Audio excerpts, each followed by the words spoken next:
নমস্কার। খুব সুন্দর সন্ধ্যা আমাদের আজকে আমলি এবং নবান্ন যৌথ উদ্যোগে শান্তিনিকেতনের বাটিক নিয়ে আলোচনা। গল্পের মধ্যে কথা বলতে বলতে আমাদের একটু ইতিহাসও জানবো, একটু প্রকরণও জানবো এবং বনতন্ত্রী করে কিছু ছবিও দেখাবেন কন্টেম্পোরারি শান্তিনিকেতন কলাভবনে কীরকম কাজ হচ্ছে। তো শুরু করি, গল্পের মতন করেই করি। বাটিক, শান্তিনিকেতনের বাটিক অত্যন্ত একটা মূল্যবান কারুশিল্প আমাদের এখানে। কিভাবে এসেছিল সেই নিয়ে আমরা কেউ কেউ জানি, আমরা সবাই জানি জাভা থেকে এসেছিল। এবং আরেকটা কথা জেনে রাখা, সেই সময় কিছুকাল আগে পর্যন্ত নন্দলাল ভাবতেন যে আর্ট এবং ক্রাফট দুটো পাশাপাশি হাত ধরাধরি করে হাঁটবে, কারণ সমস্ত শিল্পের বনেজ, সমস্ত শিল্পের বেস কিন্তু ক্রাফটস দিয়ে হয়। সেই ওকাগুড়ার কথার মতন শিল্পকলা সেইটাই, এটা ত্রিভুজের মতো শিল্পকলা। নন্দলাল বলেছেন না কিভাবে শিল্প কি কাকে বলে, এটা ত্রিভুজের মতন। একটা বাহু যদি ট্র্যাডিশন হয়, পরম্পরা, আর একটা বাহু ক্রিয়েটিভিটি, আর একটা বাহু হচ্ছে নেচার। সেইটা মিলে নন্দলাল সারা জীবন মনে রেখেছেন এবং সেই পরম্পরার মধ্যে দিয়ে আমরা ক্রাফটসকেও ধরে নেব নিশ্চয়ই। তো আমরা জানি শান্তিনিকেতনে বাটিক এসেছিল জাভা থেকে, কিন্তু এটা অর্ধসত্য, পুরোপুরি সত্য নয়। সত্যি কথা বলতে তারও আগে প্রতিমা দেবী এনেছিলেন এটা প্যারিস থেকে। 1921 সালে যখন রবীন্দ্রনাথ নোবেল পুরস্কারের নোবেল পুরস্কারের বক্তৃতা দিতে গেলেন সুইডেনে, যাওয়ার পথে ওর সঙ্গে গিয়েছিলেন প্রতিমা দেবী এবং রথী ঠাকুর। জার্মানিতে ভীষণ দৌড়দৌড়ি, প্রচুর বক্তৃতা, রবীন্দ্রনাথ দৌড়দৌড়ি করে বেড়াচ্ছেন, তাই প্রতিমা দেবীকে আন্দ্রে কার্পেলিসের বাড়িতে রাখা হলো কিছুদিনের জন্য। আন্দ্রে কার্পেলিসের বাড়িতে প্রতিমা দেবী ছবি আঁকা শিখবেন, এমনকি সে সময় প্রতিমা দেবী মডেল স্টাডিও করছেন, যেটা শান্তিনিকেতনের পক্ষে একেবারে আমরা কেউ ভাবতেই পারি। নন্দলাল ভীষণ বারণ করতেন, নন্দলালের ইচ্ছে ছিল না মডেল স্টাডি করতে, কিন্তু আন্দ্রে কার্পেলিস সহযোগিতায় প্রতিমা দেবী সেখানে রীতিমতো মডেল স্টাডি করেছেন। সেই সময় মিয় বলে একজন ফরাসি ভদ্রমহিলার কাছে প্রতিমা দেবী বাটিক শেখেন। নামটা কিরম অদ্ভুত লাগছে, কিন্তু এরকমই, তখন ফরাসি নাম তো, MON আর MIEUX ভদ্রমহিলার নাম। কিন্তু সেই বাটিকের পদ্ধতি একটু জটিল, ফলে শান্তিনিকেতনে যখন 21-এর পর নিয়ে এলেন প্রতিমা দেবী, সেটা পপুলার হলো না। একটা ওয়ার্কশপ হলো, আন্দ্রে কার্পেলিস এলেন 1923-25 সালে, শেখানো হলো, কিন্তু বাটিকটার যে পদ্ধতির জটিলতায় পপুলারিটি পেল না, কিছুদিন রয়ে গেল। এরপরে সেকেন্ড চ্যাপ্টার হচ্ছে জাভা। আমরা সবাই সেটা জানি, সেই গল্প করতে করতে আসবে, সবাই আমরা বলবো। আমি এই পর্যন্ত বলে যাবার পর্ব আসার আগে একটু কল্পিকা দিকে বলি। কল্পিকাটি এত দিন ধরে শান্তিনিকেতনে আছেন, এত রকমের উনি গল্প জানেন, ওনার ছবিতে আছে, উনি একটু আমাদের গল্প বলুন। নমস্কার উপস্থিত সকলকে, এবং এখানে যারা আমার সঙ্গে আজকে উপস্থিত আছেন সকলকে সাদর সম্ভাষণ জানাই। রাগ হয়েছিল খুব মেঘগুঁড়ো করে, কেননা চারিদিকে দেখছি সবাই শিল্পী, আর যারা শিল্পী নন তারা শিল্প বোদ্ধা তো নিশ্চয়ই। তাদের মাঝখানে আমাকে ডেকে এনে বসানোর তো কোনো অর্থ নেই। আমি দেখতে ভালোবাসি, ভালো লাগে, অনেক দেখেছি ছোটোবেলার থেকে সকলকে বাটিক করতে, এই পর্যন্তই। নিজেরাও করেছি ছোটোবেলায়, যেমন শান্তিনিকেতনে সবাই করে তেমনি করে আমরাও করেছি। মঞ্জুদি আছেন আমাদের মধ্যে, তিনি আরও অনেক বেশি দেখেছেন, আমার থেকে বলতে পারবেন। সেই একটা নতুন খবর আমি শুনলাম, যেটা আমি জানতাম না সত্যি, যে প্রতিমা দেবী প্যারিস থেকে বাটিকটা নিয়ে এসেছিলেন। এখন আমার একটা প্রশ্ন সকলের কাছে, সকলেই রয়েছেন এখানে, আসল কথাটা কি বাটিক না বাটিক?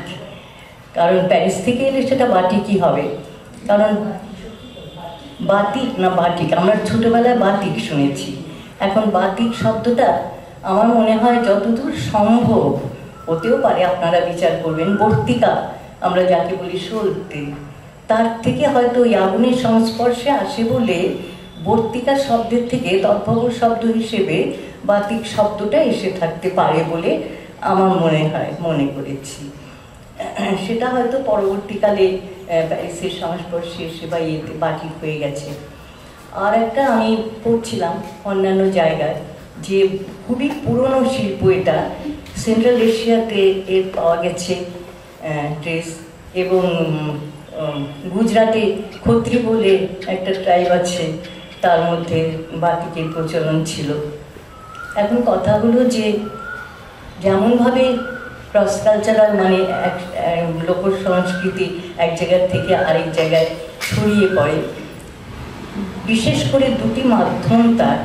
একটি মাধ্যম হলো বণিক, মার্চেন্ট, তাদের মাধ্যমেতে জিনিসগুলো ছড়িয়ে পড়ে এরকম লোক সংস্কৃতি এক জায়গা থেকে আরেক জায়গায়, যার জন্য বিভিন্ন পৃথিবীর বিভিন্ন কোণের লোক সংস্কৃতির সঙ্গে আলাদা মানে জায়গার লোক সংস্কৃতির অনেক সাধর্ম দেখা যায়, সেটাই বেশি হয়। আরেকটা হয় ভ্রমণীদের মাধ্যমে। তো ভ্রমণীর সংখ্যা খুবই কম, ভ্রমণদিনের মাধ্যমে হয়ে থাকে, যেমন জাভার থেকে বা প্যারিস থেকে বাতিক এনেছিলেন। এখন আরেকটা দ্বিতীয় প্রশ্ন হলো যে প্যারিসে যে বাতিকের টেকনিক, যেটাকে বলি আর কি, কৌশল, যেটাকে কলা কৌশল, সেটা কি একই রকম যেটা জাভার থেকে এনেছিলেন, বা আমাদের শান্তিনিকেতনে পরবর্তীকালে আমরা তো দেখেছি যে একটা হারিকেনের উপরে একটা ছোট গ্লাস বসিয়ে মন রেখে সেটা তুলি দিয়ে করা হয়। আর জাভার টেকনিকটা আলাদা ছিল, সেটা তো এরা বলতে পারবেন, বলেওছেন। আমি কিন্তু আজকে একটা ঋণ স্বীকার করি, ভুল হয়ে গেছে আমার। ঋণটা হলো, আমি তো এটা যখনই বলেছেন তখনই আমি ভেবেছি যে আমার তো কিছুই জানা নেই, কাজেই আমার একটাই নির্ভর আছে, সাথীর বইটা আমার কাছে ছিল সৌভাগ্যক্রমে। সাথী আমার গুরু, গুরুদেবের কাছে ঋণ স্বীকার করতে তো আপত্তি নেই, কাজেই আমার যতটুকু জ্ঞান সাথীকে ধরে। এখন এই যে বাতিকটা, সেটা তো আলপনা ভিত্তিক। এখন বাতিকের আলোচনা, আমার এই প্রশ্নগুলো আমি তাদের কাছে রাখলাম। আমরা এই টেকনিকে বাতিক করতে শান্তিনিকেতনে দেখেছি, সেই জন্যে বাতিকের যে মানে কি বলবো, যে প্রাণ, সেই প্রাণের মধ্যেও বোধহয় তুলির টানেতে এবং সেই তারের ক্যান্টিনের টানেতে বা এই যে স্পুন যাকে বলি, যা হয় যেটা উনি দেখে এসেছিলেন, তার মধ্যে অনেকটা তফাৎ হয়ে যায়। মানে আমরা যদি এমনিতেও তাকাই তাহলেও সেই তফাৎটা আমরা চট করে বুঝতে পারব। এখন প্রশ্নটা হলো, এটা বের করা খুবই দুষ্কর যে সব জায়গাতে এরকম ছিল কিনা। যত জায়গাতে, প্যারিসে আমি জানি না টেকনিক কী ছিল, বা সেন্ট্রাল এশিয়াতে বা কী টেকনিক ছিল, বা খত্রিরাই বা কী টেকনিকে করলেন। এখন সেন্ট্রাল এশিয়াতে বাতিক খুব যেতেই পারে, কারণ ওখান দিয়ে অনবরত সিল্ক রুট হয়ে সমস্ত ট্রাভেলাররা আসতেন। তারপরে এখান থেকেও অনেক মার্চেন্টরা সেন্ট্রাল এশিয়াতে, যেমন আমাদের সংস্কৃত বই বহু সেন্ট্রাল এশিয়ার থেকে পাশ্চাত্যে চলে গেছে ওই রাস্তা দিয়ে, তেমনি কালচারের লোক সংস্কৃতিও নিশ্চয়ই অনেক গেছে, সেই হিসেবে বাতিকও গিয়ে থাকতে পারে। কাজে টেকনিক নিশ্চয়ই কিছুটা ভিন্নতা সব জায়গাতেই ছিল, আর আঙ্গিকের ভিন্নতা তো ছিলই, কারণ লোক সংস্কৃতি এমন একটি জিনিস যে বিভিন্ন জায়গার থেকে তো আহরণ করে, অন্তত শান্তিনিকেতনে তো দেখেছি যে কাশ্মীর থেকে আনা হয়েছে, আমি ভারতের ভেতরের কথাই বলছি বেশি, কাশ্মীর থেকে আনা হয়েছে, সেটা কলাভবনে ইন্ট্রোডিউস করা হয়েছে, কাশ্মীরি স্টিচ। তারপরে গুজরাট থেকে আনা হয়েছে, সেটা কাথিয়াওয়াড়ি স্টিচ এখানে ইন্ট্রোডিউস করা হয়েছে। তারপরে নানা জায়গার লোক সংস্কৃতির নানা কিছু এনে কলাভবনকে সমৃদ্ধ করা হয়েছে। এখন সেইগুলো কীরকমভাবে ছিল না ছিল, কিভাবে তার বিবর্তনটা হয়েছে, সেটা একটা গবেষণার বিষয়। তো সাথীর বইটা পাবলিশড হয়েছে আজ বোধহয় বছর 10 হয়ে গেছে না সাথী? বেশি হয়েছে। তো গবেষণা তো থেমে থাকে না, কাজে তারপরেও নিশ্চয়ই অনেক গবেষণা চলছে এ নিয়ে, আরও নতুন তথ্য যদি আমরা জানতে পারি। তো এই কয়েকটা প্রশ্ন আমি শিল্পীদের কাছে রাখলাম। আমি সবাইকে নমস্কার জানাই প্রথমেই। আর সুরেশ অমিয় মেমোরিয়াল ট্রাস্টকে কৃতজ্ঞতা জানাই আমাদেরকে এই ধরনের একটা আলোচনা করবার সুযোগ করে দেওয়ার জন্যে। কারণ শান্তিনিকেতনের বাটিক অবশ্যই একটা দীর্ঘ চর্চার বিষয়, বহু বছর ধরে এর চর্চা হাতে কলমে যেমন হয়েছে, এইটি বোঝার জন্যে একটু বিষয় সম্পর্কেও জানা নিশ্চয়ই দরকার। আমি নিজে যেহেতু শিল্পের ছাত্রী নই, সেহেতু বাটিকের খুব কলা কৌশল প্রকরণের সম্পর্কে আমি বিশেষ কথা বলতে পারবো না। ইতিহাস পড়তে গেলে যেটুকু জানা যায় সেটুকুই জানি যে ইন্দোনেশিয়ার বাটিক যেটা হতো, ইন্দোনেশিয়া জাভা বালিতে, ইন্দোনেশিয়ার প্রক্রিয়াটা বোধহয় আরো বেশি জটিল ছিল। জাভা বালির যেটা, সেইটা সুরেনকর মশাই যখন 1927 সালে রবীন্দ্রনাথের সঙ্গে সুদূর প্রাচ্যের দ্বীপগুলি ভ্রমণ করেন, তখন ওখানে শিখে আসেন। সেইটা ছিল ওই বাঁশের কঞ্চির ভিতর দিয়ে ফুঁ দিয়ে বোধহয়, তাই না, মোমটা দেওয়া হতো কাপড়ের উপরে, আর তামার চামচে করে বোধহয় সেই স্পুনে, হ্যাঁ, এক ধরনের ছিল সেটা। কিন্তু এখানে এনে ওনারা তো প্রকরণটাকে সরলীকরণ করেন, যার পরে ওটা খুবই জনপ্রিয়তা পায়, যেটা সুষমানদা বললেন। সেটা আমি ইতিহাস হিসেবে প্রকরণ সম্পর্কে এইটুকুই জানি, এর বিশেষ কিছু জানি না। তবে সৌভাগ্যক্রমে বিয়ের সূত্রে আমার বিয়ে হয়েছে এবং আমি নলিগোপাল ঘোষের পুত্রবধূ, যিনি দীর্ঘদিন বাটিক চর্চার সঙ্গে কলাভবনে যুক্ত ছিলেন।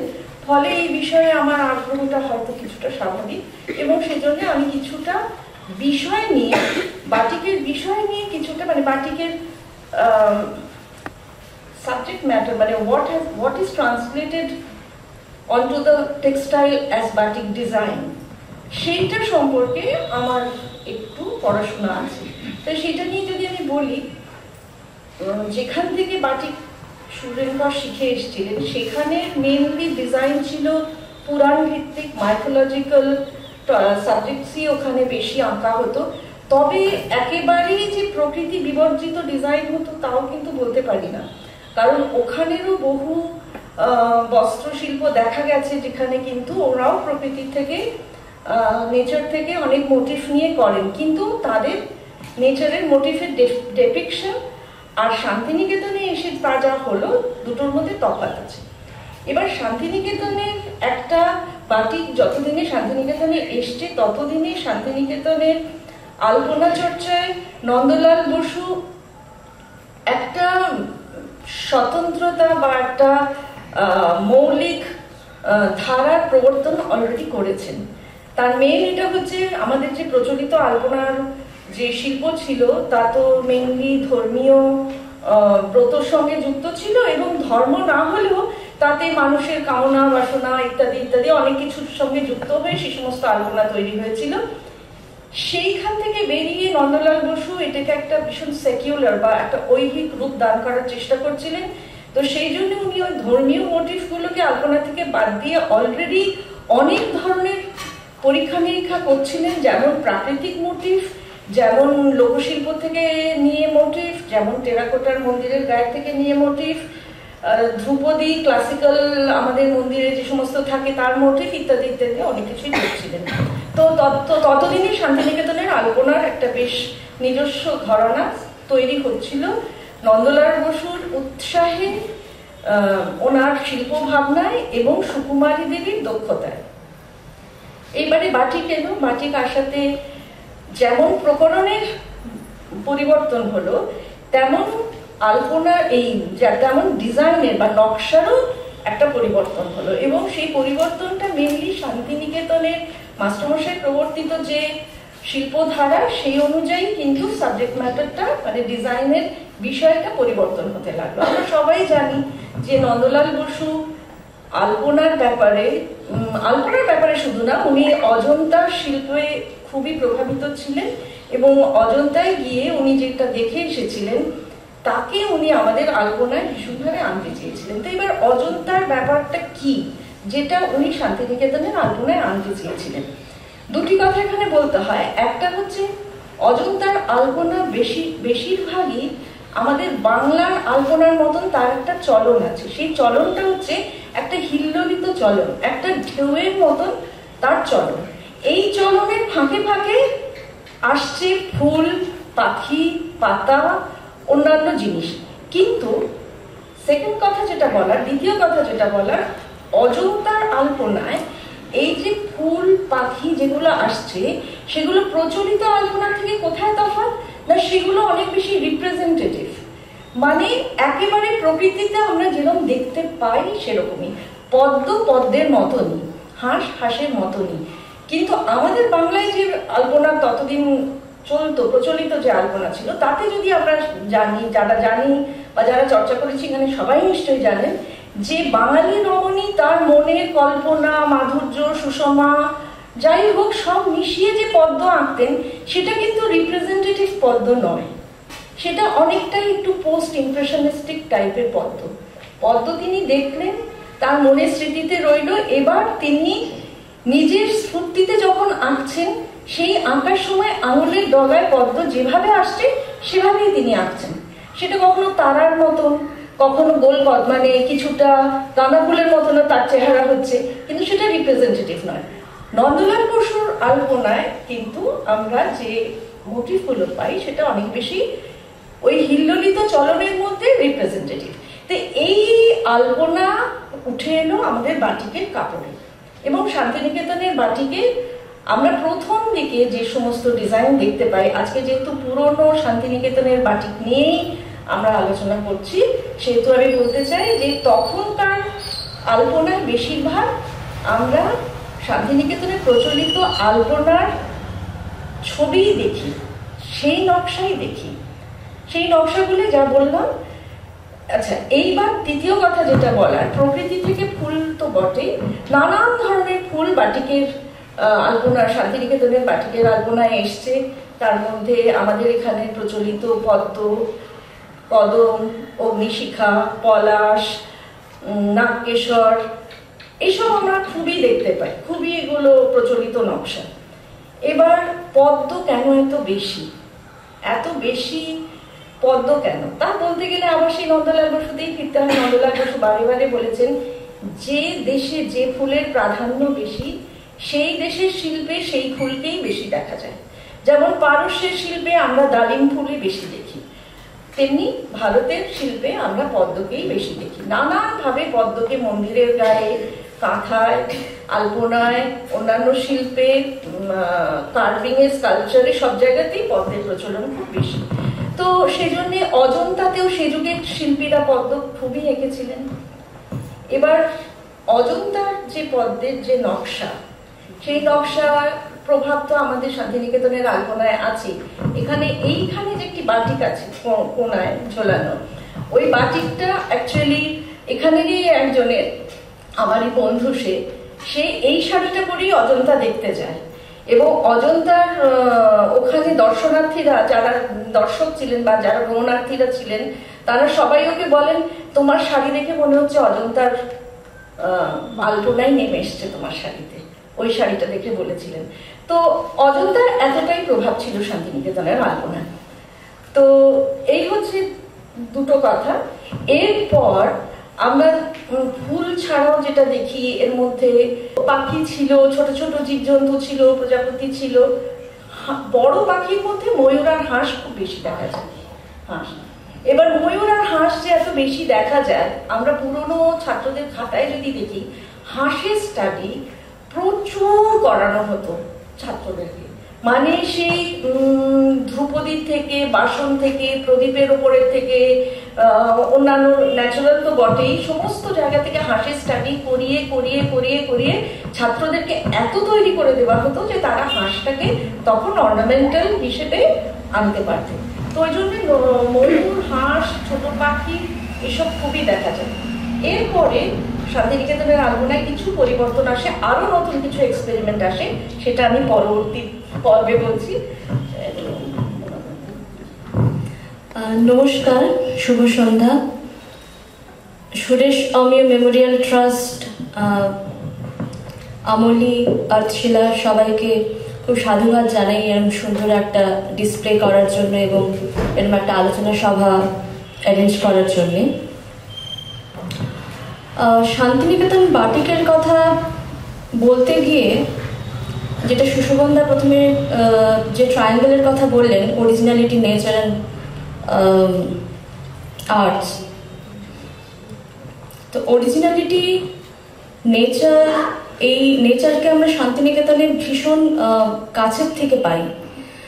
আর অরিজিনাল কোনটা সেইটা বোধহয় আমরা আমাদের সামনে যে সমস্ত কাজগুলো দেখতে পাচ্ছি অথবা অন্যান্য ক্ষেত্রে দেখে এসেছি, সেইখানে গেলে দেখতে পাবো যে স্বাতিদিও যে কথা বলছিলেন যে কোনটা রিপ্রেজেন্টেশনাল এবং কোনটা রিপ্রেজেন্টেশনাল নয়, সেই দিকগুলো বোধহয় আমাদের কাছে অনেকটা পরিষ্কার হয়ে যায়।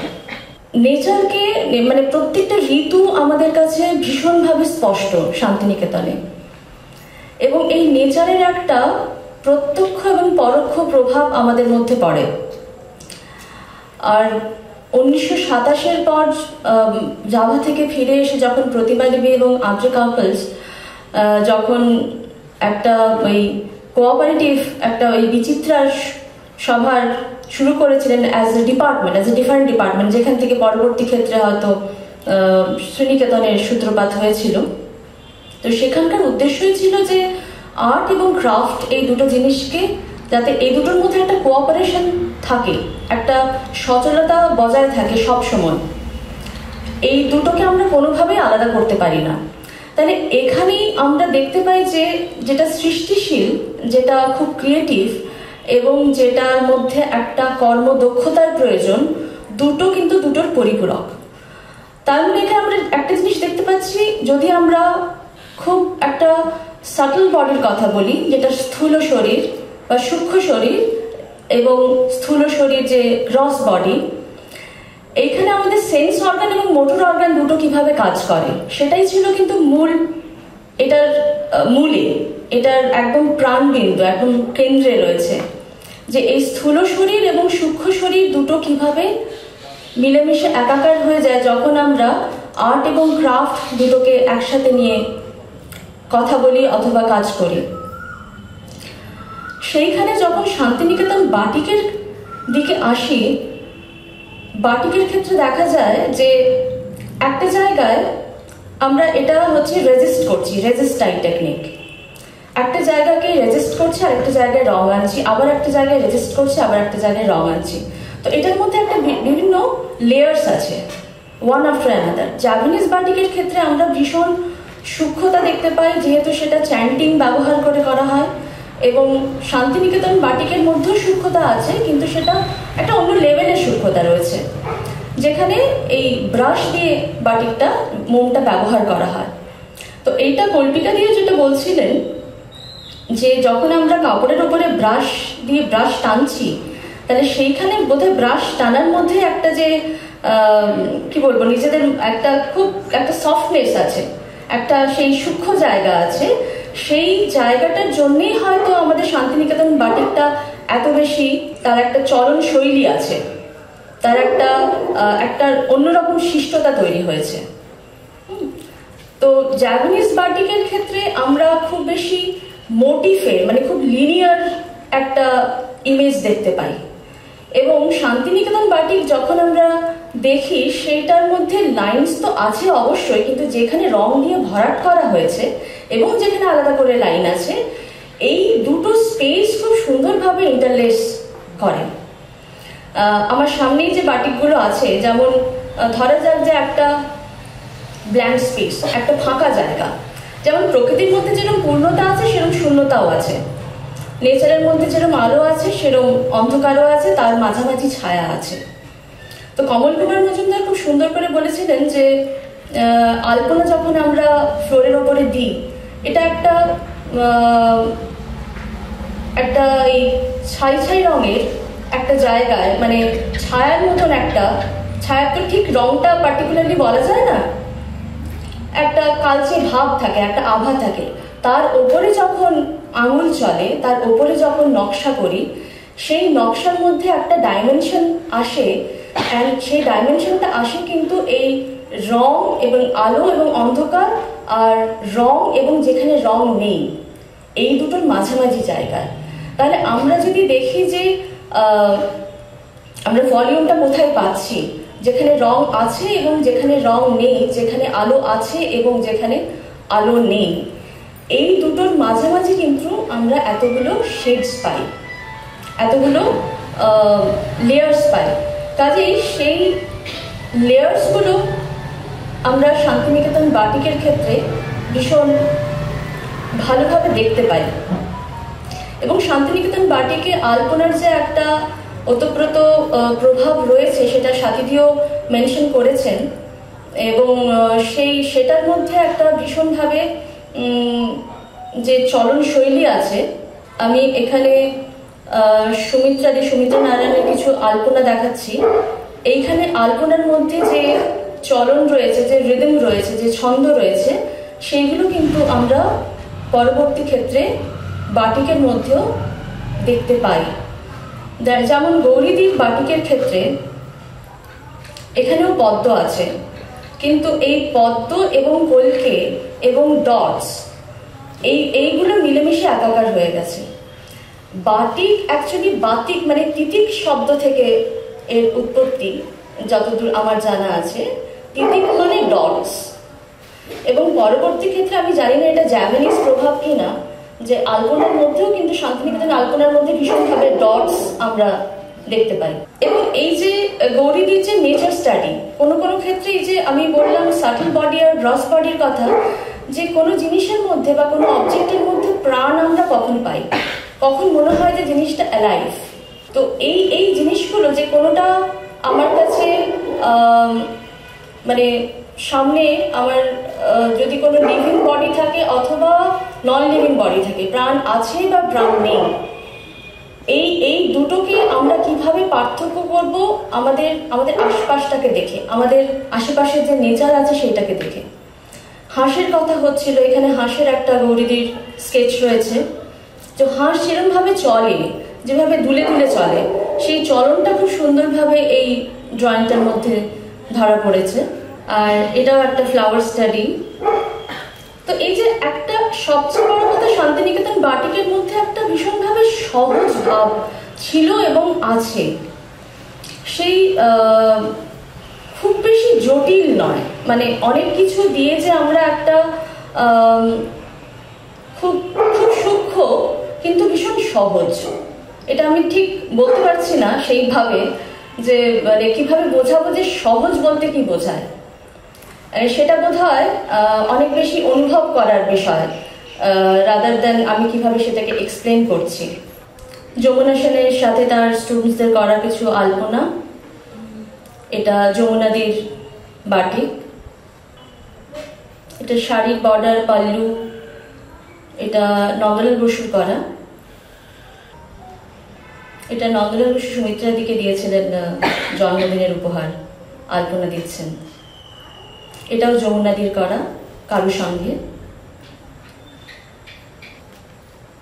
এই যে আঁচলে, এখানে একটা কথা বলি, আঁচলের ডিজাইনটা দেখলে বুঝতে পারবে জাপানিজ বাটিকের প্রভাব রয়েছে আঁচলটাতে। এই যে ঘন সন্নিবিষ্ট রেখা এবং ডটস, মানে ওই যেটা বললাম, ওই যে চলনটা, আলপনার চলনটা মিসিং, কিন্তু এটা হচ্ছে জাপানিজ বাটিকের প্রভাবেই আঁচল। এই যে এইটা কয়েক বছর আগে, এটা কৃষ্ণেন্দু বাগ আমাদেরই কলাভবনে মাস্টারমশাই ছিলেন, ওনার তত্ত্বাবধানে স্টুডেন্টসদের দিয়ে এগুলো করানো হয়েছিল একটা অনুষ্ঠানে। এগুলো সবই ন্যাচারাল প্রাকৃতিক রং দিয়ে করা। তো এখানেও কিন্তু আমরা ওই সিম্পলিসিটি, একটা খুব সহজ ডিজাইনের একটা প্রকরণ দেখতে পাচ্ছি। তো এইটাই আমার যেটা মনে হয়েছে ভীষণভাবে, যখন জাভা থেকে যখন শান্তিনিকেতনে এসেছে বাটিক, যে শান্তিনিকেতনের সবসময় একটা চেষ্টা ছিল যে আমাদের লোকাল রিসোর্সেসগুলোকে কাজে লাগিয়ে যতটা সুন্দরভাবে আমরা কাজ করতে পারি। হতে পারে কল্পিকা দিও জিজ্ঞেস করছিলেন সেদিন যে কেন চ্যান্টিং এর ব্যবহার শান্তিনিকেতন বাটিকে এলো না বা হলো না, সেটা হয়তো সেই সময় সম্ভব ছিল না সেইভাবে সেটাকে তৈরি করা। অথবা রবীন্দ্রনাথ বা নন্দলাল বোধহয় চেয়েও ছিলেন যে যেহেতু ব্রাশের ব্যবহারে আমরা খুব বেশি অভ্যস্ত, অথবা সেটা খুব বেশি সহজলভ্য এবং সহজবোধ্য সব দিক থেকে, সেটা হতে পারে যে সেই একটা কারণ যে আমরা ব্রাশে বাটিক করা শুরু করি। কিন্তু শান্তিনিকেতন বাটিকে শুধুমাত্র বাটিকের জন্য নয়, শান্তিনিকেতনে ওভারঅল যে স্টেজ ডিজাইন হোক বা কাপড়ের ডিজাইন হোক, ডিজাইনের মধ্যে স্পেসের একটা ভীষণ বড় ভূমিকা আছে, যেটা কিন্তু আমরা বাটিক শিল্পের মধ্যেও দেখি যে আমরা শাড়ির ক্ষেত্রে আঁচলে কতটা কাজ হবে, পাড়ে কতটা কাজ হবে এবং কতটা ছাড়া থাকবে অথবা কতটা ভরাট হবে, কতটা লেয়ার থাকবে অথবা কতটা লেয়ার থাকবে না, এই দিকটা কিন্তু ভীষণ গুরুত্বপূর্ণ। এবং সেইটাই বোধহয় শান্তিনিকেতন বাটিকটাকে এখনো বাঁচিয়ে রেখেছে, যেখানে এর মূলেই এই যে ডিজাইনের যে আন্ডারস্ট্যান্ডিং, ডিজাইনের যে বোধটা, সেটা বোধহয় ভীষণভাবে খুব প্রকট। সবচেয়ে উপরি পাওনা আমাদের এই সেমিনারে এতগুলো ছবি একসঙ্গে দেখতে পাওয়া। অনুপমকে অসংখ্য ধন্যবাদ, এতগুলো ছবিও দেখিয়ে সমস্ত ছাত্রছাত্রীদের আমাদের সকলে আবার নতুন করে মনে করিয়ে দিল যে শান্তিনিকেতনের বাটিকের কি জায়গাটা ছিল এবং কেমন ছিল। যেটা আমি কল্পিতাদি সেই প্রশ্নের উত্তর নয়, কিন্তু আমি যেটা শুনেছি সেটা বলি। আমি শুনেছি যে বাটিক মূলত আমাদের দেশেরই বিভিন্ন জায়গাতে, যেন কলমকারী একটা বাটিকের একটা রূপান্তর, ফলে আমাদের দেশ থেকেই নাকি অন্যত্র ছড়িয়েছি। বিভিন্ন ভিন্ন ভিন্ন দেশে তাদের আঙ্গিকের বদল ঘটেছে, টেকনিকের বদল ঘটেছে, কিন্তু শান্তিনিকেতনে আমাদের দেশে সেইভাবে তখন শান্তিনিকেতনে বিশেষ করে রবীন্দ্রনাথ চাইছিলেন সাউথ ইস্ট এশিয়াকে একটা জায়গায় বাঁধতে। ফলে সেই ট্রিপগুলো দেখলে বুঝতে পারবো আমরা কিভাবে ওনার যাচ্ছেন, কোন কোন দেশে যাচ্ছেন। এবং শান্তিনিকেতন তো শুধু স্বদেশী আর্টের আখড়া হয়ে ওঠেনি, পূর্ব পশ্চিমকে একসঙ্গে বেঁধেছেন। সেই জন্য সেরা কামরিশ এসছেন, সেই জন্যে আন্ড্রে কাপালিস এসছেন, আবার সেই জন্যে জাপান থেকে, চীন থেকে অধ্যাপকরা আসছেন, শিল্পীরা আসছেন। তাই যখন জাভাতে উনি গেলেন 27 সালে, যখন বললেন যে পপুলার না হওয়ার পর 87 উনি যে গেলেন। আর একটা জিনিস মনে রাখার দরকার, রবীন্দ্রনাথ যে যে দেশে গেছেন প্রত্যেক মুহূর্তে ওনার সঙ্গে একজন শিল্পী ছিল। প্রথম নোবেল পুরস্কার পাওয়ার পর বিদেশ যাত্রা, নন্দলালকে ভীষণভাবে চেয়েছিলেন, পেলেন না, মুকুল দেখে নিয়ে গেলেন। অনেক পরে কলাভবন হয়ে যাওয়ার পরে 24 সালে নন্দলালকে নিয়ে যেতে পারলেন। জাভাতে গেলেন কে? জাভাতে গেলেন সুরেন কর, আরেকজন ধীরেন কৃষ্ণ দেববর্মন।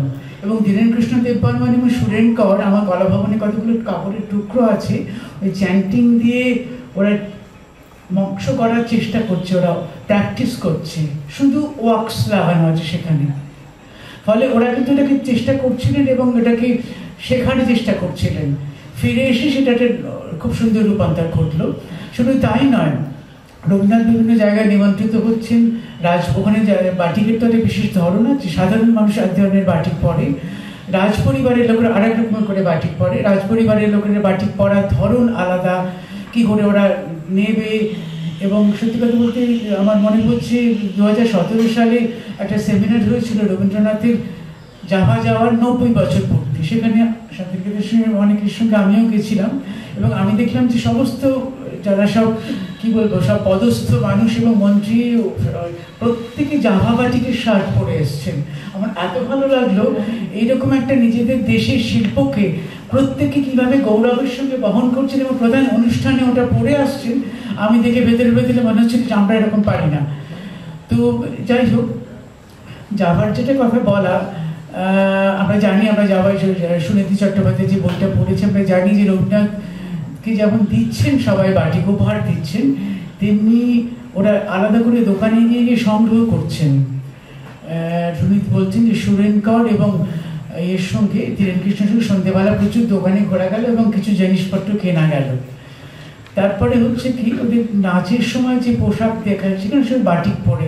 আমাদের যদি পুরোনো সম্প্রসার তোলা শান্তিনিকেতনে নাচের ছবি দেখেন, দেখবেন সব জাভা বাটিক ক্রস করা ডিজাইনগুলো চলছে শান্তিনিকেতনে এবং আমাদের বাটিক। আমার যেটা মনে হয় বাটিকের ডিজাইনের তফাৎ, জাভা বাটিকটা একটু টেক্সচারাল, পুরোটাই আমাদের শাড়িতে বেশি উঠে এসেছে। তো শাড়ির ঠিক ড্রেস মেটেরিয়াল বলবো, শাড়ির একটা গল্প আছে, শাড়ি শুরু হয় এবং শেষ হয়, আঁচলে গিয়ে শাড়ি শেষ হয়, সেই আঁচলটা পিঠে থাকে, সেইটাই সবাই দেখে, ফলে সেইখানে মস্ত বড় কাজ থাকে। তাই ড্রেস মেটেরিয়াল জাভা বাটিকগুলো কিন্তু ড্রেস মেটেরিয়ালের মতন কিছুটা, ফলে আপাতমস্তক প্রায় সমান। কিন্তু আমাদের যখন শাড়িতে বাটিক উঠে এলো অটোমেটিক্যালি সেই ভাবনা এলো পার, এবং সেখানে নন্দলাল, গৌরীদি, যমুনাদি ওরা একটা করে ব্রেক দিতে লাগে, ডিজাইনটা যাচ্ছে যে একটা জায়গায় প্রচুর মতন উঁচু হয়ে যাচ্ছে, এরকম প্রচুর জায়গাতে আছে। কিন্তু আলপনার সঙ্গে সেটা তফাৎ, আলপনাতে হয়তো পুরো ফ্লোটাই সবচেয়ে বড় করে এসেছি। ইনফ্যাক্ট শান্তিনিকেতনের আলপনা এবং সাথে এক্ষুনি খুব সুন্দর বলছিলেন ব্রতের আলপনার যে তফাৎটা, ব্রতের আলপনা প্রতীকের মতন, ব্রতের আলপনার মধ্যে একটা গ্রাফিক প্রিসিশন, একটা ছোট চিহ্ন,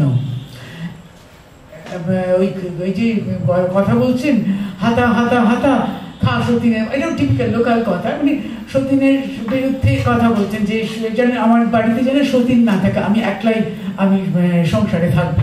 সেখানে যে খুন্তির ছবি আছে, হাতার ছবি, সেটা একটা জিওমেট্রিক, একটা গোল, একটা দাগ, একেবারে একটা গ্রাফিক চিহ্ন। সেখান থেকে শান্তিনিকেতনে উঠে এলো যেটা, সেটা সম্পূর্ণ আলাদা। তার পেছনে একটা কথা, একজন মানুষকে ভুললে একেবারেই চলবে না, যিনি রবীন্দ্রনাথ ঠাকুর, যিনি পুরো রিলিজিয়াস ধর্মের জায়গা থেকে নিয়ে এসে প্রকৃতির জায়গায় নিয়ে এলেন। প্রকৃতি বন্দনা শান্তিনিকেতনের মতন করে তো এইভাবে হয়নি, ফলে সেই প্রকৃতি বন্দনার ক্ষেত্রে যেমন আলপনা হলো বসন্তের একরকম আলপনা। আমি যেমন দেখেছি গৌরীদের একটা স্কেচ খাতার মধ্যে বুদ্ধ পূর্ণিমার আলপনা আঁকছেন উনি, সেই বুদ্ধ পূর্ণিমার আলপনাতে প্রত্যেকটি আলপনার মেইন মোটিভটা অসত্য পাতার মতন করছেন, অর্থাৎ আলপনার সঙ্গে যে অনুষ্ঠান হবে তার যথেষ্ট যোগাযোগ রয়েছে এবং তার সঙ্গে একটা চিহ্ন রয়েছে, একটা সূত্র রয়েছে।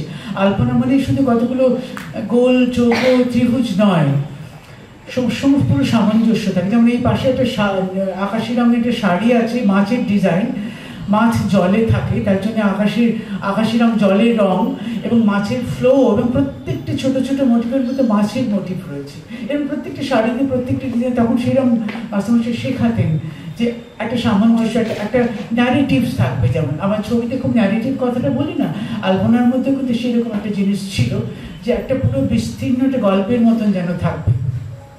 আমি দেখেছি পরেও রামানন্দ বন্দ্যোপাধ্যায়ের একটা শাড়ি করে দেওয়ার, ডিজাইন করে দেওয়া মুনিয়াদির একটা শাড়ি, পুরো মাছ জল আবার মানে অপূর্ব একটা ছবি, পুরোটা খুললে একটা মস্ত করে স্ক্রিন পেন্টিং হতে পারে, সেটা আধুনিক শিল্পী বলে উনি করেছেন।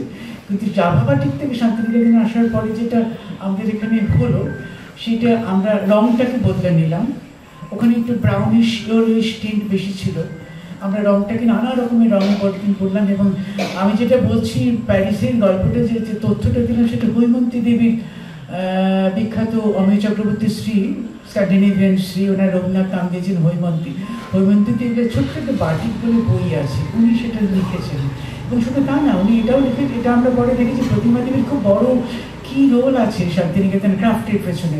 উনি সিরামিক শিখে এসেছেন প্যারিস থেকে, উনি ফ্রেস্কো পর্যন্ত শিখে এসেছেন, ফলে উনি কিন্তু উপকরণও কিনে এনেছেন। ফলে উনি সেই সময় রবীন্দ্রনাথের পুত্রবধূ, রবীন্দ্রনাথের শান্তিনিকেতনকে কীভাবে এটাকে গড়ে তুলবেন, কীভাবে এটাকে ছড়িয়ে দেবেন, এবং যেটা গণতন্ত্রী বলছিল বা সাথী বলছিলেন যে শিল্প সদনের সূচনা কিরম করে হলো এবং কী করে এই কাজগুলো করে মানুষকে স্বনির্ভর করে দেওয়া যায়। গ্রামের মেয়েদের কাজ শিখিয়ে, তাদের কাটিং শিখিয়ে, আলপনা শিখিয়ে, সেলাই শিখিয়ে গ্রামে গ্রামে গিয়ে প্রতিমা দেবী কাজ করতেন। কিরণবালা দেবী বলছেন, অনেকে বলছেন যে গরুর গাড়ি করে হেঁটেও প্রতিমা দেবী গোয়ালপাড়া, পারুলডাঙ্গা, ফুলডাঙ্গা গিয়ে মেয়েদের কাজ শেখাতেন, নিজে যেতেন মাঝে মাঝে, এবং তাদের কারুসংঘ এবং সেই সময় পল্লী কারুকারি কেন্দ্র বলছে, সেই পল্লী কারুকারি কেন্দ্রতে এসে তারা কাজ জমা দিত, সেখান থেকে ফোন করে সেখান থেকে করে দিল্লিতে এবং বিভিন্ন জায়গায় এম্পোরিয়ামে শান্তিনিকেতনে কাজ ছড়িয়ে গিয়েছিল এবং ভীষণ ডিমান্ড ছিল। আমরা সেই জায়গাটাকে আমরা হারিয়ে ফেলেছি কিছুটা। গাড়ি সংঘ এখনো যদি নতুন করে উঠে দাঁড়াতে পারে, শান্তিনিকেতনের আলপনা এবং শান্তিনিকেতনের ক্রাফটের যে একটা অসম্ভব বড় জায়গা ছিল ফাইন্যান্সের সঙ্গে, ফাইন্যান্স তো আছেই, ফাইন্যান্স এখনো চলছে, তার নিজের গতিতে চলছে, আধুনিক পথে চলছে, কিন্তু আরেকটা বাহুকে আমরা হারিয়ে ফেলছি, ক্রাফট। সেই ক্রাফটটাকে যদি আমরা আরেকটু শিল্প সাধনকে আরেকটুখানি বুস্ট আপ করে কারোর সঙ্গে আরেকটুখানি পিছনে ঠেলে দিয়ে, যদি যমুনাদির বাড়ি থেকে, গৌরীদির বাড়ি থেকে বা পুরোনো কারোর সঙ্গে থেকে ডিজাইন বের করে, ট্র্যাডিশনাল পরম্পরাগত ডিজাইনও করে আমরা সামনে মেলে দিই, আমরা এইরকমই চমৎকৃত বোধ করব, আর যেমন সবাই হচ্ছেন। তা সেই কথাই বলার যে একটা শিল্প গড়ে ওঠে তারপরে সেটা ধীরে ধীরে ধীরে ধীরে হয়তো চর্চার অভাবে আমাদেরও ত্রুটি, আমরা সেটাকে ধরে রাখতে পারিনি। তবে আলপনার কথা যেটা উঠলো, আলপনার যে ছোট্ট কথা বলি, রবীন্দ্রনাথ কেমন আলপনা ভালোবাসতেন। রবীন্দ্রনাথ কি এই শান্তিনিকেতনের এই আলপনা পছন্দ করতেন? এমনকি মানিকাও আমাকে বলছেন, তোরা তো সব কার্পেটের ডিজাইন করিস, এটা তো আলপনা হলো না। ওনাদের কাছে আলপনা হচ্ছে যে যেটা লোকায়ত আলপনা। অবন ঠাকুরও কিন্তু সেই আলপনার পক্ষপাতী ছিলেন। রবীন্দ্রনাথ কি বলছেন, রবীন্দ্রনাথ কোথায় বলছেন, একটা ছোট্ট কথা বলছেন, রানীচন্দ্রের সঙ্গে কথা বলতে বলতে বলছেন, এই যে তোরা আলপনা দিস, ব্রেক করে দিস, থামিস কেন? আপনার আলপনাটা নিজের ঘুরতে লতার মতন এগিয়ে যাবে। এই যে দেখ না, ফুলদানি থেকে ফুলদানির ফুলগুলো সরিয়ে রাখ। বনমালীকে ডাকলেন, নীলমণি বা বনমালী ডাকলে বললেন, জল, এটি জলের পাত্রের মধ্যে ফুলদানিতে ফুল সাথে জল আছে, এক ফোঁটা তেল ফেল, দেখ তো কিরম করে জিনিসটা ঘুরছে। সেটা আপন ভাবে নিজের গতিতে সে ঘুরে যাচ্ছে। আলপনা হবে এই রকম। অর্থাৎ অবনীন্দ্রনাথের ভাবনা এবং রবীন্দ্রনাথের ভাবনা, এবং তৎকালীন আমাদের গৌরীদিন যমুনাজি যে একটা শিখরে নিয়ে গেছিলেন, সামান্য ফারাক আছে, ফারাক দুটো দু রকমের আলপনা। গৌরীদিরা যে একটা আশ্চর্য জায়গায় পৌঁছেছিলেন, সেইটা কিন্তু আমরা হারিয়ে ফেলেছি। সেটা একটা বিশেষ দিক, সেটা একটা বিশেষ, এই যে শাড়ি, টেক্সটাইল বা তার বিপণনের সঙ্গে তার যে একটা বিশেষ যোগ আছে, সেটা আমাদের হারিয়ে ফেললে চলবে না। আমাদের হয়তো আবার সেই দিকে ফিরে তাকাতে হবে, এবং সেই নিয়ে আরো কথা আমরা শুনবো। আমরা মঞ্জুদির কাছে একটু কিছু শুনি। মঞ্জুদি, 15 দিনের কিছু গল্প বলুন। আপনার শাড়িটার কথাই বলুন, আপনার শাড়ির গল্পটাই বলুন। আমি শাড়ির গল্প কি বলবো, আমার মনে হয় তখনকার দিনে যে শাড়ি হতো বেশি করে গোল্ডেন বলবো। এখন যেমন নীল, সবুজ, নানা রকম বাকি কিছু, আমরা কিন্তু ছোটবেলায় শুধু ওই চাই, গোল্ডেন, ব্রাউন, এসব বেশি তাই না? আর বেশিরভাগ হাঁস, মাছ, পদ্ম ফুল, এইসব ডিজাইন, এইসব এসেছে। আর যা বললেন এরা সবই বলা হয়ে গেছে, নতুন কথা আমি আর কিছু বলতে পারবো না। আমি এইটুকুই বলবো যে আজকে অনুষ্ঠানে নিউকো আমাদের ডেকে যে সম্মান দিয়েছে, তাতে আমরা খুবই আনন্দিত, এবং এরকম একটা সন্ধে ভালোভাবে আমাদের কাটলো। এটাই বললাম, আর যা শুনলাম তারপরে আর কি বা বলবার থাকতে পারে। আমি তো প্রথমেই সেটা বললাম যে কিছুই বলার নেই। একটা কথা শুধু আমার মনে হয়েছে, এই যে হাঁস, তারপরে পদ্ম ফুল, মাছ, এগুলোর মোটিভ এত বেশি কেন? আমি যদি বলি যে শুধুমাত্র শিল্প ছাড়াও, নান্দনিকতা ছাড়াও, বা প্রফিউজ একটা কোনো জায়গাতে আমরা অনেক পদ্ম দিচ্ছি বা হাঁস দিচ্ছি, অনেক রকমের হাঁস দিচ্ছি বা মাছ দিচ্ছি, এসব ছাড়াও এর একটা আধ্যাত্মিক মূল্য বোধহয় আছে আমার মনে হয়।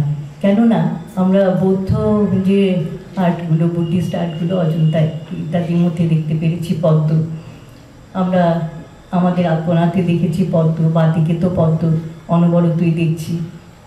আধ্যাত্মিক মূল্য আছে, এবং হাসিরও তাই। হাসতই হংস শিরমাদত্তে তন্মিষ্ঠা পর্যায়, হাসকে তো জ্ঞানী বলেই আমরা জানি। তো একটা কথা আমাদের নন্দনতাত্ত্বিকেরা বলে গেছেন যে ভারতবর্ষে অন্তত, এমন তারা ভারতের নন্দনতত্ত্বই আলোচনা করেছেন, তারা বলেছেন যে এমন কোনো শিল্প নেই যেটা আধ্যাত্মিকতা বর্জিত। আমাদের ভারতবর্ষে এমন কোনো শিল্প হতে পারে না। কাজেই আমরা যদি আলপনা বা বাটি যে কোনো একটা যদি আমরা ভালো করে লক্ষ্য করি, তাহলে দেখবো যে ময়ূরের প্রচলন বেশি, বা ময়ূর হলো পবিত্রতার প্রতীক, আর হাঁসের প্রচলন বা পদ্ম ফুলের প্রচলন, এগুলোর মধ্যেও একটা আধ্যাত্মিকতা থাকতেও হয়তো পারে। একেবারে বিবর্জিত সেটা বলতে ভালো লাগে না আমার। আর আরেকটা কথা হলো যে পোস্ট ইমপ্রেশনিজমের কথা বোধহয় সাথী বললেন, ঠিক কথা, এটা তো ঠিক কথা যে শিল্পী যা দেখেন তাই তো আঁকেন না। আর প্রথম কথা হলো, যেটা লোক সংস্কৃতি থাকে সেটাই ধীরে ধীরে কিন্তু কালক্রমে ধ্রুপদী হয়ে যায়, ধ্রুপদী সংস্কৃতি হয়ে যায়। কেননা আমরা নৃত্যশিল্পেও তাই দেখেছি যে নন্দিকেশ্বর শিব, তিনি ওই বিশ্লিষ্ট নৃত্য যেটা ছিল, নাট্যশাস্ত্রে আছে যে বিশ্লিষ্ট অঙ্গ বিক্ষেপ যেটা ছিল, সেটাকে তিনি ইয়ে করলেন, একটা সিস্টেমেটাইজ করলেন, ধ্রুপদী একটা রূপ দিলেন, সেটাই হলো তাণ্ডব বা লাস। তেমনি সমস্ত লোকশিল্পই ধীরে ধীরে ধীরে ধীরে কিন্তু ধ্রুপদী শিল্পের দিকে এগিয়ে যায়, এবং আলপনাতে বাতিকেও তাই হয়েছে। যথাযথ যে প্রকৃতিকে আমরা দেখি, আমরা তো সাদা চোখে দেখি, আমরা শিল্পীর চোখেও দেখি না, বা কি সুন্দর লাগছে, আজকে ফুলটা ফুটেছে, ব্যাস এই পর্যন্ত। তো বৈদিক ঋষিরা বলছেন, সর্বে পশ্যন্তি চক্ষুষা না সর্বে মনসা বিদু। মন প্রাণ দিয়ে তো কেউ দেখেন না, সকলেই আমরা চোখ দিয়ে দেখি। কাজে শিল্পীর চোখ কিন্তু মন প্রাণ যে আছে ওখানে, সেই প্রাণটুকুকে ধরে আনেন, সেই জন্যই সেটা আমাদের কাছে এত মূল্যবান। সব কিছুতেই যেমন আলপনা থাকে, সেটাতেও প্রাণ প্রতিষ্ঠা করতে হয়, বাতিক হলে তাতেও প্রাণ প্রতিষ্ঠা করতে হয়, শুধু তুলির টানে একটা বাতিক হয় না। আমি আমার জীবনের ঘটনাই একটা বলি, এখানে উপস্থিত রয়েছেন তার বাড়ির প্রতিনিধি। একসময় কনভোকেশনের কাজ, একটা কনভোকেশনে মানপত্র দেওয়া হয় দেশিকোত্তমে, আপনারা অনেকেই দেখে থাকবেন। সেটা একটা অপূর্ব জিনিস, উপাদেয় জিনিস। নন্দলাল বসু মশাই তার ডিজাইনটা করে গিয়েছিলেন, আর দীর্ঘদিন সেটা লেখাটা আমি লিখেছি, সংস্কৃতটা, আর ডিজাইনটা করেছেন ননীদা, আমাদের পরম শ্রদ্ধেয় ননী গোপাল ঘোষ মশাই। তো এখনও সেই ডিজাইনটা হয়, সেটা আমি পরে বলছি। যে সেখানে দেখেছি যে ওই যে হাতে ননীদার সেই নিষ্ঠা, তার মধ্যে যে একটা প্রাণের স্পর্শ দেখেছি আমি, অপূর্ব একেবারে। পরেও সেটা হয়েছে, ননীদা যখন করলেন না, বা ননীদা পারলেন না করতে অসুস্থতার জন্য, তখন কিন্তু ওটা কম্পিউটারাইজড হয়ে গিয়েছিল। কিন্তু তার মধ্যে অনেক তফাৎ। একটা জিনিস কম্পিউটারে করা, সেম জিনিস হাতে তুলিতে আঁকা, একনিষ্ঠ হয়ে, তার মধ্যে অনেক তফাৎ। তেমনি আমরা যখন প্রকৃতিকে দেখি, তখন প্রকৃতিকে তো আমরা যথাযথভাবে তুলে এনে বসিয়ে দিই না, তাকে নিজের মনের মাধুরী দিয়ে তার মন প্রাণ প্রতিষ্ঠা করে প্রকৃতির মধ্যে যে প্রাণটা আছে সেটাকেই আমরা শিল্পের মধ্যে দেখাতে চাই, আমরা সঞ্চারিত করতে চাই বা নিবেদন করতে চাই। একটা খুব সুন্দর কথা অভিনব গুপ্ত বলছেন, নন্দনতাত্ত্বিক অভিনব গুপ্ত, একাদশ শতাব্দী। তিনি বলছেন, অপূর্বং ইয়দ বস্তু প্রথয়তি বিনা কারণ কলান জগৎ গাব প্রখ্যান নিজ রস ভরাট সারয়তি চ। আমরা যদি হিমালয় পর্বতের কথা বলি, হিমালয় পর্বতকে একটা বরফের স্তূপ, মাটি পাথর ইট, আর তো কিছু না, ইট নয়, মাটি পাথর বরফ। কিন্তু কবি কালিদাসের চোখে হিমালয় হলেন একজন প্রতাপশালী নৃপতি এবং অতি স্নেহপ্রবণ পিতা। কাজে প্রকৃতি কিন্তু শিল্পীর হাতে করে অনেক বদলে যায়। রবীন্দ্রনাথ উপমা দিয়েছেন যে এ হলো যেন চন্দ্রালোকে পৃথিবীকে দেখা। আর্টের মধ্যে দিয়ে আমরা যে পৃথিবীকে দেখতে পাই, সেটা হলো চন্দ্রালোকে পৃথিবীকে দেখা। মূল উপাদান কারণটা তো পৃথিবী। কোনো আর্টিস্টই তো পৃথিবীর বাইরে গিয়ে কিছু সৃষ্টি করতে পারেন না, সে বাতিকই হোক, বাগ্মী হোক, কিংবা আলপনাই হোক, বা ফাইন আর্টসই হোক, প্রকৃতিই হলো মূল উপাদান। প্রকৃতির বাইরে গিয়ে কেউ সৃষ্টি করতে পারবেন না। সেই জন্য সেই প্রকৃতিকে তো যথাযথভাবে দেখি না, বাতিকেও আমরা অনেকটা পরিবর্তিত রূপ, তার রিদমগুলো ধরেন, তার ছন্দটা ধরেন। অভিনব গুপ্তের কথাই আবার বলছি, তিনি বলছেন প্রত্যেকটি মানুষের চলা বলার মধ্যে একটা ছন্দ আছে। জগতে যেমন একটা ছন্দ আছে, তেমনি প্রত্যেক মানুষের চলা বলার মধ্যে একটা ছন্দ আছে, সেই ছন্দটিকে ধরে রাখতে হয়। আলপনাতেও তাই হয়, বাতিকে আরও বেশি তাই হয়, আরও বেশি রিদমিক, আরও বেশি লিরিক্যাল, যেন একটা সুর আছে মনে হয়। জগৎ ব্যাপী তো একটা কৃষ্ণের বাসি তো বাজছি জগতে সারাদিন, আমরা কি শুনতে পাচ্ছি না। যার চোখ আছে সেই দেখতে পাচ্ছে। সর্বে চক্ষুষা পশ্যন্তি না সর্বে মনসা বিদু। আমাদের যদি মন থাকে তাহলে সেই সুরটিও ধরতে পারবো আমরা। এইটুকু বলে আমি শেষ করছি। এত সুন্দর বললেন, কিছু বলার নেই আর পরে। সত্যি তাই, আসলে সত্যি তো শিল্পকলার একটা দিক আছে না, ভারতীয় এবং পাশ্চাত্য প্রাচ্য শিল্পকলায়, প্রাচ্য শিল্পকলায় সাদৃশ্য কথাটা বারে বারে উঠে আসে। অর্থাৎ এইটার মতো পদ্ম পলাশ লোচন যখন বলছি, তখন তো কোনো বিশেষ কোনো পুষ্করিণীর পদ্ম পাপড়ি নয়, পদ্মটা মোটিভ। ঠিক তেমনই কিন্তু পশ্চিমে আমরা সেভাবে রিয়েলিস্টিক আর্টকে যেভাবে দেখি সেটা সম্পূর্ণ আলাদা। আমাদের বাটিকের কাজ, আমাদের ওরিয়েন্টাল কাজই হচ্ছে সমস্তটা আলংকারিক একটা ব্যাপার। তার মধ্যে অ্যাবস্ট্রাক্ট কথাটা নিয়ে আমরা ভীষণ বলি বটে, কিন্তু অ্যাবস্ট্রাকশন আমাদের কাজের মধ্যেই কিন্তু করা আছে। এই স্কিম্যাটিক, এই ডেকোরেটিভনেসের মধ্যেই কিন্তু অ্যাবস্ট্রাকশন ছুঁয়ে আছে, এবং সেটা আলপনার মধ্যে আছে, সেটা আমাদের যে কোনো ছবির মধ্যেই আছে। আর সাথে কি বলবেন বলছিলেন? সেটা মনে হচ্ছে একটা প্রসঙ্গ ছুঁয়ে যাওয়া হয়নি, সেটুকু বলে শেষ মানে আমি করছি। আর আমার প্রথমে হচ্ছে, আমি যখন ডিজাইনের কথা বলছিলাম দুটো কথা, একটা হচ্ছে যে পুরোনো দিনের বাটিকে কি হচ্ছে সে তো আলোচনা করলাম, কিন্তু যখন পরীক্ষা নিরীক্ষা হচ্ছে তখন কিন্তু মাস্টারমশাইরা ছাত্রদেরকে উৎসাহ দিচ্ছেন নতুন নতুন গাছপালা নিয়ে, মানে পদ্ম, কদম, নাগকেশর এসব থেকে বেরিয়ে নতুন নতুন ফুল ফল নিয়ে ডিজাইন করতে। আমার শ্বশুর মশাই ননীগোপাল ঘোষের দুটি ডিজাইনের কথা না বলে পারছি না। একটা সোনাঝুরি ফল দিয়ে ওনাকে ডিজাইন করতে বলা হয়েছিল, মাস্টারমশাইরাই বলেছিলেন, আরেকটা কচু পাতা দিয়ে, এবং দুটোই অসাধারণ অপূর্ব। না দেখালে আমার আনফর্চুনেটলি স্লাইড শো এর ব্যবস্থার মতন আমি করে আনতে পারিনি, না দেখালে বোঝাতে পারবো না যে দুটো কি ব্যতিক্রমী আলপনা এই বাটিকের ডিজাইন। এবং সেগুলোতে যে ওই যে কল্পিকা দি বললেন যে একটা লিরিকের মতন, যে একটা ঢেউয়ের মতন, সে ব্যাপারটা কিন্তু সেইভাবে নেই, প্রকটভাবে নেই, কিন্তু পুরো আলপনাটার মধ্যে একটা তো ছন্দ আছেই, কিন্তু কি অপূর্ব সেটা বলতে পারছি না। আরেকজনের কথা বলি, আমার শ্বশুরমশাই ননীগোপালেরই ক্লাসমেট রিতেন মজুমদারকে গৌরীদি বলেছিলেন বাঁশ দিয়ে আলপনা করো, বাঁশ দিয়ে আলপনা করো। তখন মনে হয়েছিল, মানে রিতেন মজুমদাররা একটু বিদ্রোহী ছিলেন, গৌরীদির আলপনা ওদের সবসময় পছন্দ হতো না। তো রিতেন মজুমদারের মনে হয়েছিল এটা হয়তো ওকে একটা শাস্তি দেওয়া হলো। উনি আবার সেটা নিয়ে গেলেন মাস্টারমশাইকে জানাতে যে আমাকে এরকম ভাবে বলা হয়েছে বাঁশ দিয়ে আলপনা করতে। মাস্টারমশাই এত চমৎকার বাঁশ দিয়ে ওকে আলপনা এঁকে দেখিয়ে দিয়েছিলেন, সেই বাঁশের ডিজাইন পরে রিতেন মজুমদার নিজের ফ্যাব ইন্ডিয়া টেক্সটাইলে ব্যবহার করেছেন। সে অপূর্ব, অনেকটা জাভা ডিজাইনের মতন, যেরকম সুশোভনদা বুঝিয়ে দিলেন শাড়ির আলপনা আর জাভা ডিজাইনের ড্রেস মেটেরিয়াল আলপনা, কিন্তু সেও একটা ডিজাইন। আচ্ছা, ডিজাইনের কথা এখানে বলে শেষ করি। বাটিক নিয়ে কিন্তু বহু চর্চা এখানে হয়েছে, বহু পরীক্ষা নিরীক্ষা হয়েছে। একটা দিকে একেবারেই আলোচনা হলো না, সেটা হচ্ছে চামড়ার উপর বাটিক।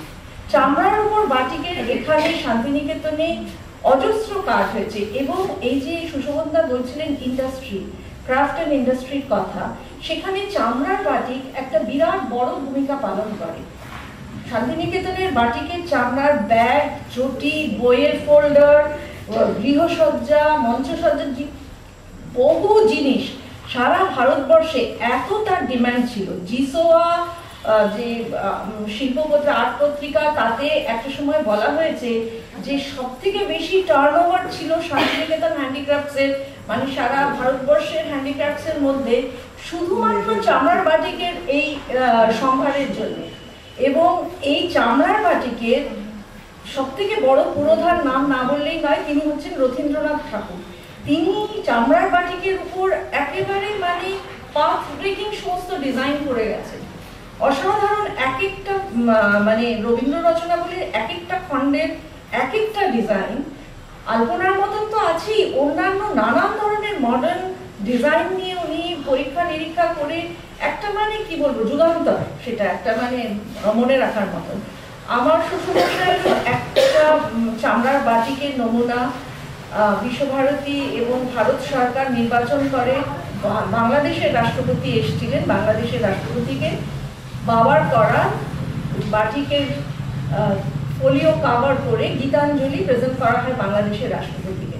তো এইটুকু উল্লেখ করার জন্য বাটিকের চামড়ার কথা, চামড়ার বাটিকের কথাটা উল্লেখ করার জন্য আবার আমি তুমি বলার ছোট্ট একটা কথা বলি। যদি চামড়ার বাটিকের প্রসঙ্গ এলো, চামড়ার বাটিক কিন্তু অসুস্থ অবস্থায় 20-এর দশকে একটা নার্সিংহোমে থেকে রথী ঠাকুর শিখেছেন।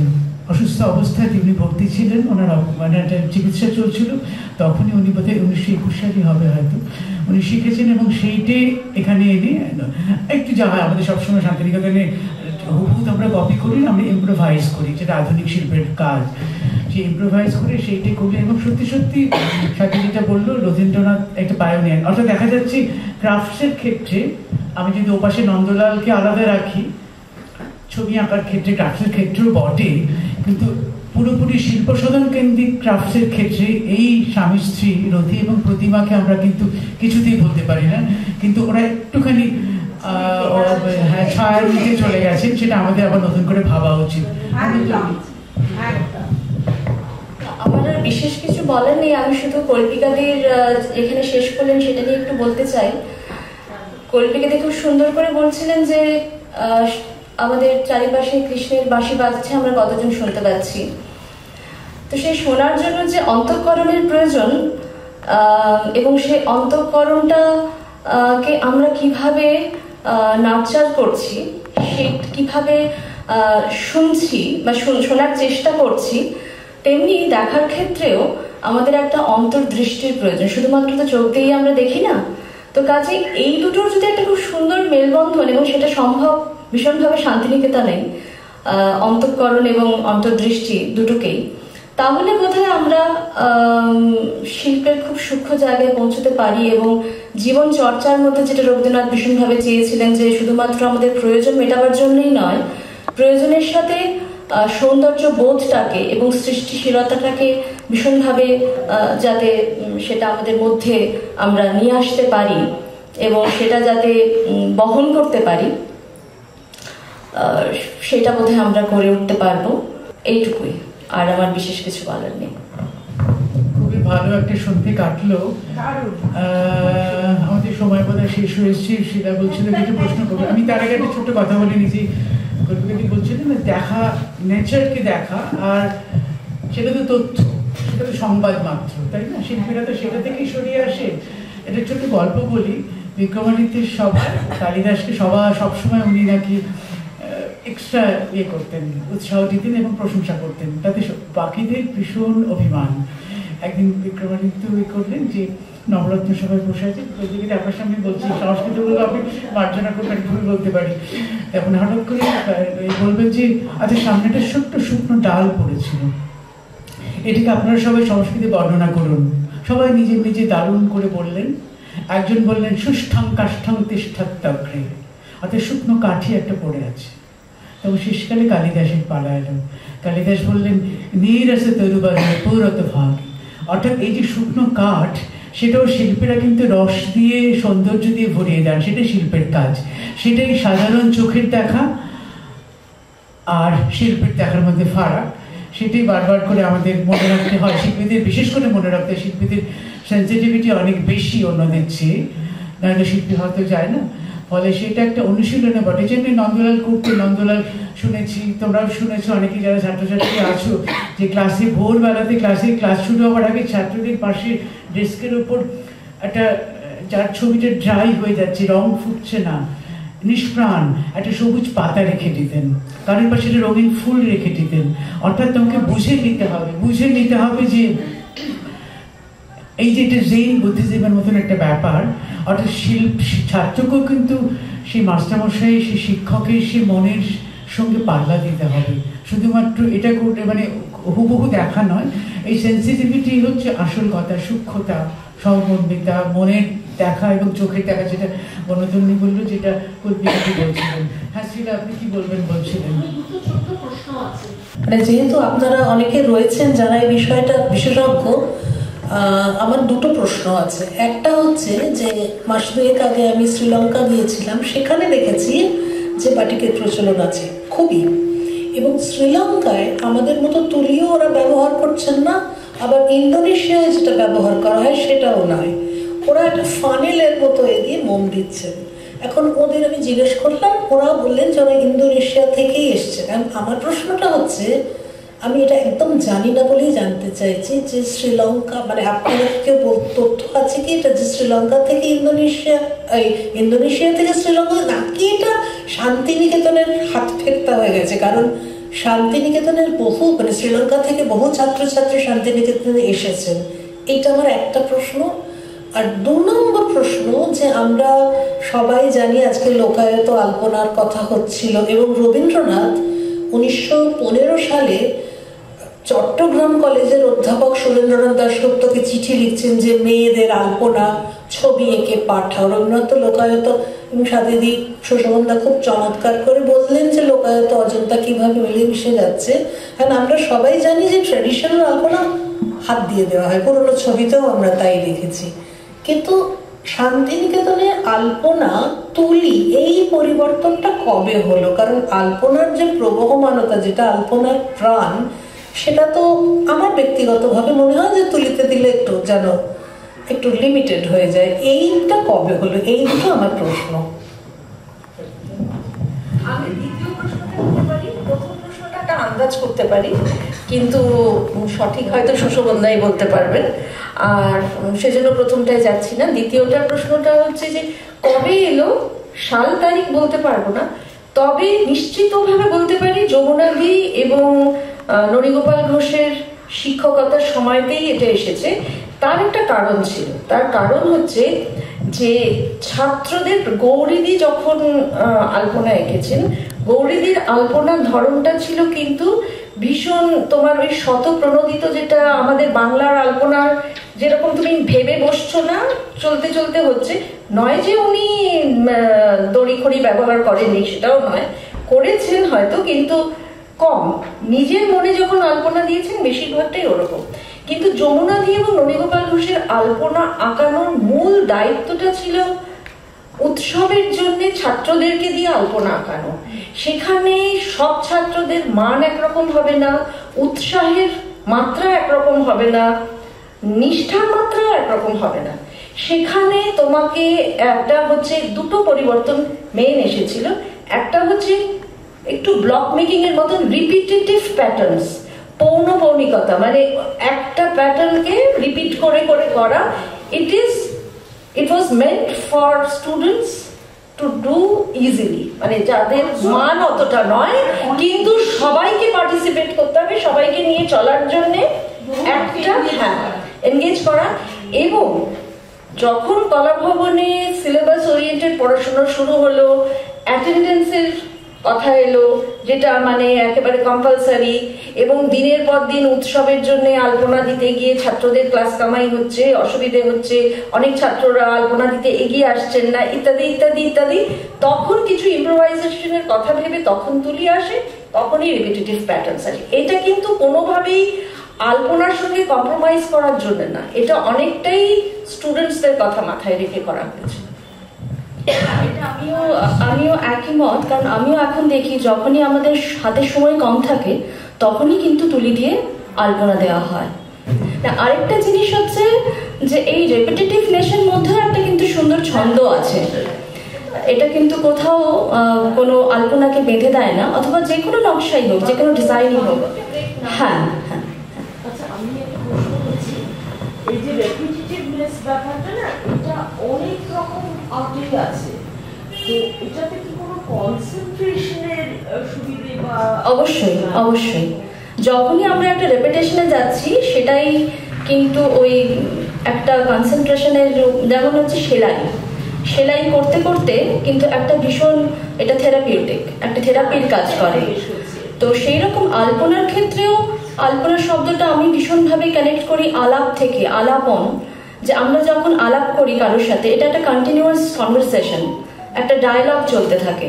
তো আমরা যদি ফ্লোরেও আলপনা দিই, ওই স্পেসটার সাথে একটা ডায়ালগ কিন্তু কন্টিনিউয়াসলি চলতে থাকে, এবং সেখানেই বোধহয় এই ছন্দটার কোথাও ব্রেক হয় না, এবং যেখানেই বা ব্রেক হয় সেই ব্রেকটাও কিন্তু একটা continuity, that is inclusive of that blank space.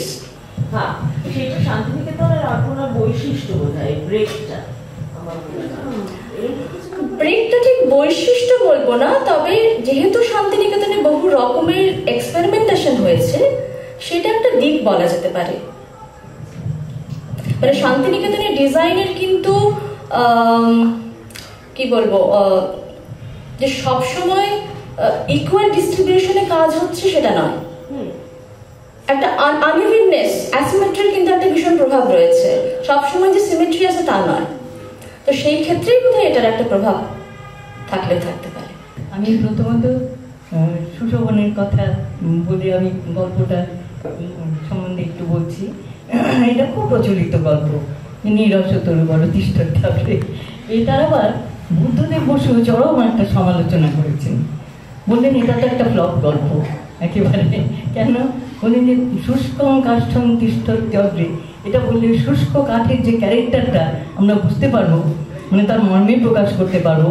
নীরস তরু বড়টা তো একটা চমৎকার গাছের একটা আসে, তাতে তো কবির কোনো কৃতিত্ব তো এখানে নেই বলে খুব সমালোচনা করেছেন। আর আপনি বললেন যে ব্রেকটা একটা ব্রেক, তা আমি একটা কথা বললাম এর আগে যে আলপনাতে একটা ছন্দ আছে। ছন্দ মানে কিন্তু শুধু চলা নয়, ছন্দ মানে জ্যোতি, থামতে হবে।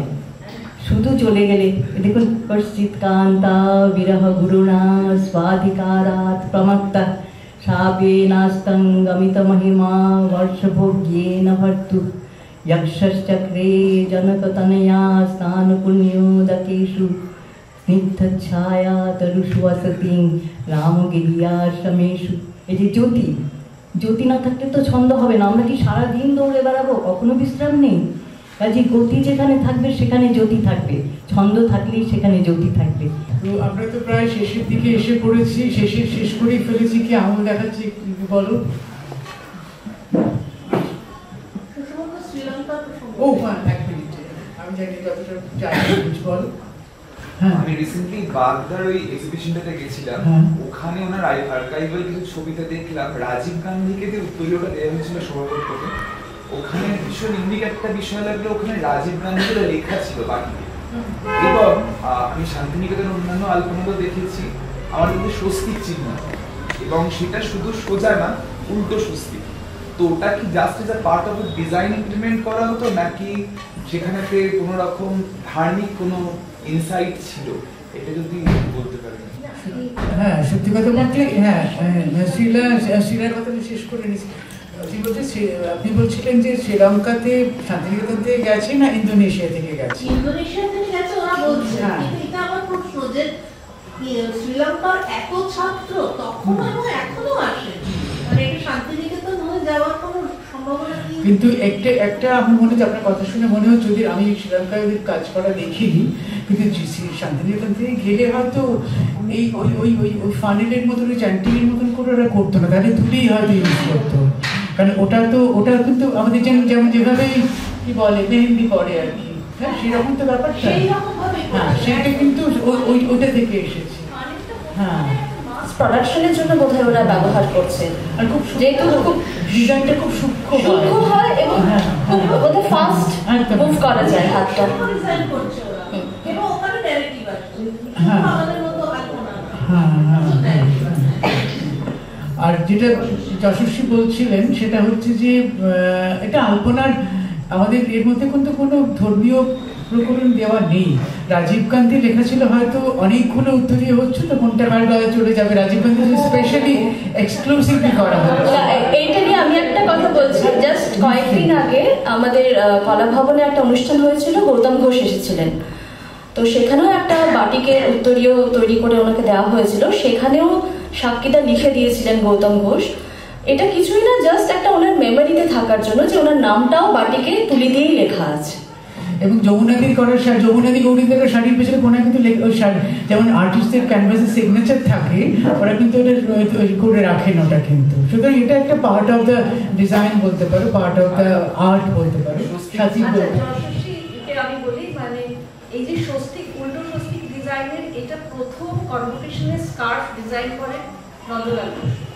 নন্দলাল বসু, তুমি আমার বইটা দেখলে বুঝতে পারবে যে নন্দলাল বসু ওখানে উনি প্রথম যে ডিজাইনটা করেন উল্টো স্বস্তিক আর 7টা সপ্তকর্মীর পাতা দিয়ে ডিজাইনটা করেন, ওইটা হচ্ছে ফার্স্ট ইন্ট্রোডাকশন। তো হতে পারে কেউ কনভোকেশনের স্কার্ফে মাস্টারমশাই ওই আলপনার এটাকে রাখার জন্য করেছেন। আর বাগদা যেহেতু নিজে রাজীব গান্ধীর আলপনা এই বাটিকের স্কার্ফটা করেছিলেন, ওটা আমার মনে আছে, কারণ ওটা হয়ে আমার বাড়িতেই এসেছিল প্রথম যখন রাজীব গান্ধীর জন্য উনি ওটা করে, মানে বাবা ওনার মাস্টারমশাই ছিল, সাথে বাবার কাছেই ওটা পাঠানো হয়েছিল। তো উনি আমার মনে হয় that was the first time he introduce borders, মানে কনভোকেশনের স্কার্ফে তার আগে বর্ডার করতেন, উনি বর্ডার দিয়ে এবং কিছুটা সিগনেচারি করার জন্য রাজীব গান্ধী নামটা লিখেছিলেন বলে মনে হয়। কারণ ওই ছবিটাও আছে রাজীব গান্ধী লেখা, ওনার মনে আছে। আর স্বস্তিকের ডিজাইনটা মাস্টার মশাই করা, ওটা কিন্তু মাস্টার মশাই করা। শান্তিনিকেতনের নাচের ধারায় আমরা দেখি বার্টিক নাচ বা নাটকে বার্টিকের উত্তরীয় ব্যবহারের একটা ভীষণ প্রচলন আছে। তো এটা কবে থেকে শুরু হলো, যদি কল্পিতবাসী কোনো ধারণা থেকে থাকে? মানে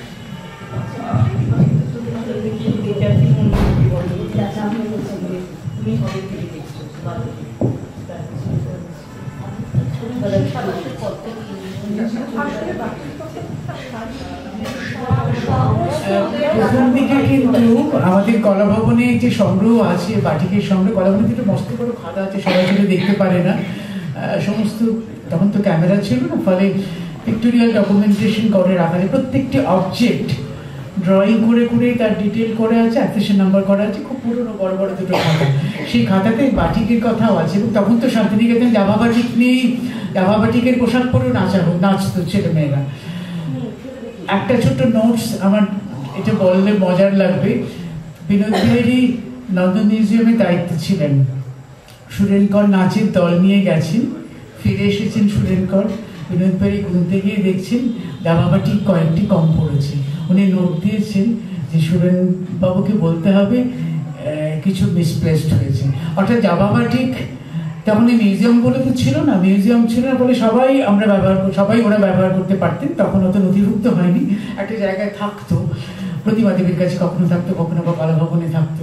তাই সেই রকম জামাবাটিক নিয়ে বহুল ব্যবহার হয়েছে। জামাবাটিকের এত পরিমাণ নেই যেটা নিয়ে প্রত্যেকটি পারফরমেন্সে সবাই ব্যবহার করতে পারে। কিন্তু শম্ভুসার তোলা যে ছবি, মায়ের খেলা, যে পুরোনো মায়ের খেলা আছে এবং আরও আছে, চন্দ্রালিকাতেও দেখতে পাবে।